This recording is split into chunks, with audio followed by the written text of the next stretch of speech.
Abanange. Tata Brighton.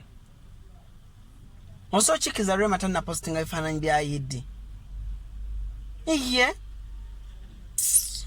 Kati fe Facebook enatunyumiranga Rema tana posting Bifananyi bya Iddi. Lema posting Bifananyi, Lema posting Bifananyi.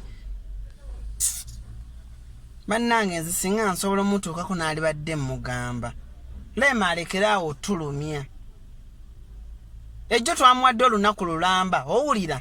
Lema twamuwadde olunaku lulamba, nga tanna postinga Bifananyi kya Iddi, ne tugamba nti oba n'abituwa ku 3 ez'okumakya. 3 ez'okumakya zituuse era Lema tanna postinga Bifananyi bya Iddi. Lwaki Lema atumalako emirembe? Kati omuntu agenda kukola ki olwaleero ku Iddi Saturday? Agenda kukola ki?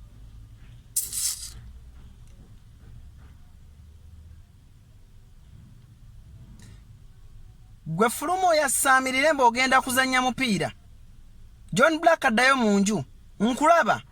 Gezo fulume sinika ebyebinyo. Oya Samirira. Gwe ngate watadde ekifaananyi yadde n'ekimu. Okay wamma. Kanve ku Facebook. Omwana yaganya tuteera akafaananyi yadde. Oba mulwadde.